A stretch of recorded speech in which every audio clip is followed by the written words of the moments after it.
ఎన్నిసార్లు చెప్పినా కూడా మరి పేరెంట్స్లో ఉన్నటువంటి ఆశ నా మాటల్ని కూడా క్రాస్ చేసేస్తుంది.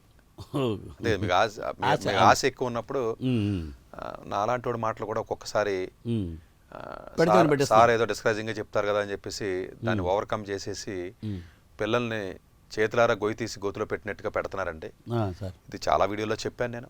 ఈసారి 2024 రిజల్ట్ అంటామండి మనం. అంటే 2025లో వచ్చినప్పటికీ బేసికల్గా 2024 ఎగ్జామ్ అంటాం మనం. ఓవరాల్గా వేకెన్సీస్ వచ్చి 1009 అలా ఉన్నాయి రఫ్గాను. ఓపెన్ కేటగిరీ ఉన్నది 335 మాత్రమే బాయ్స్కి. Okay sir. సో అందువల్ల 1000 వేకెన్సీస్ ఉన్నంత మాత్రాన్ని 1000 మనకి అన్న విషయాన్ని ఒకటి కాదండి. రియాలిటీలోకి మనం వచ్చినట్లయితే 335 మాత్రం ఉంటాయండి. ఈడబ్ల్యూఎస్లో వచ్చేటప్పటికి మీకు 109 ఉన్నాయండి. ఓబీసీ వచ్చేటప్పటికి 318 ఉన్నాయి. నేను ఎందుకంటే అది ప్రింట్ తీసుకొచ్చిన ఎగ్జాక్ట్గా నెంబర్ చెప్దామని. ఎస్సీ కమ్యూనిటీ 160 ఉన్నాయండి. ఎస్టీ కమ్యూనిటీ 87 అండి. టోటల్గా 1009 అండి. రిజర్వ్ లిస్ట్ అని కొంతమందిని పెడతారండి. రిజర్వ్ లిస్ట్లో ఒక 230 మందిని పెట్టారు. ఐఏఎస్ సర్వీస్ వచ్చేటప్పటికి ఓవర్గా 180. బట్ ఓపెన్ కేటగిరీలో 73 మాత్రమే. ఓకే.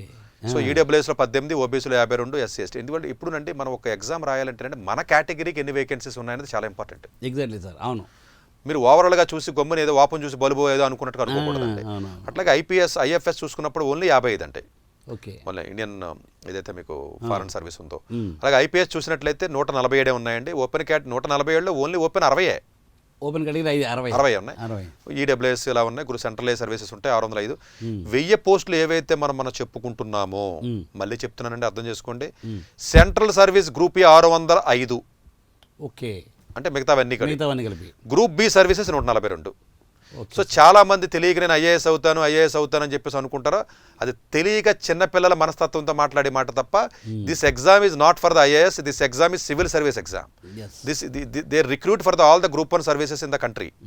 సో రియల్గా ఐఏఎస్ వచ్చి ఓన్లీ 180 మాత్రమే.